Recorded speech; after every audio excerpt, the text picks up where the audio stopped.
എല്ലാവർക്കും പ്രത്യേകിച്ച് ഇവിടേക്ക് ട്രീറ്റ്മെന്റിന് വരുന്നവർക്കും ഉള്ള ഒരു പ്രധാന സംശയമായിരിക്കും എത്രത്തോളം ആയിരിക്കും ഇതിന്റെ ഒരു വിജയ ശതമാനം എന്നുള്ളത്. അതിനെക്കുറിച്ച് എന്താണ് വൈദ്യർക്ക് പറയാനുള്ളത്? ഇവിടുത്തെ വിജയ ശതമാനം കണക്കാക്കുന്നതിന് മുമ്പ് കുറച്ച് കാര്യങ്ങൾ എനിക്ക് പറയാനുണ്ട്. ഇവിടെ വരുന്ന രോഗികളിൽ 90% മറ്റ് എല്ലാ ചികിത്സകളും പരിപൂർണമായും പരാജയപ്പെട്ടവരാണ്. അത് IVF പോലത്തെ ലക്ഷങ്ങൾ ചിലവരുന്ന ചികിത്സകൾ പലതവണ പരാജയപ്പെട്ടവരാണ് നമ്മുടെ ഇവിടെ എത്തുന്ന രോഗികളിൽ ഭൂരിപക്ഷവും. അതിൽ നിന്നാണ് നമ്മൾക്ക് 10-6 പേരെയെങ്കിലും നമുക്ക് സുഖപ്പെടുത്താൻ കഴിഞ്ഞിട്ടുണ്ട്.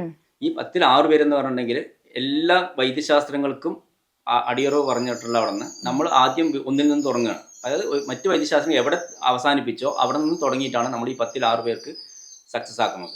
അപ്പോൾ അതിൽ ശതമാനം നോക്കിയിട്ട് കാര്യമൊന്നുമില്ല. ശതമാനത്തിന് അപ്പുറത്ത് ഒരാൾക്കാണ് ശരിയാവുന്നതെങ്കിലും അത് നമ്മുടെ വിജയം തന്നെയാണ്.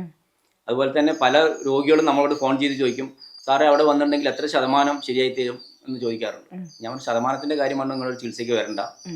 ശതമാനം നോക്കിയിട്ടല്ല അവിടെ ചികിത്സിക്കുന്നത്. ഇവിടെ രോഗിയുടെ അവസ്ഥയും അവരുടെ പ്രശ്നങ്ങളും നോക്കിയിട്ടാണ് നമ്മൾ ചികിത്സിക്കുന്നത്. നേരത്തെ തന്നെ ശതമാനം നോക്കിയിട്ട് വരികയാണെങ്കിൽ അത് ചികിത്സിക്കാൻ ബുദ്ധിമുട്ടാണെന്ന് പറയും.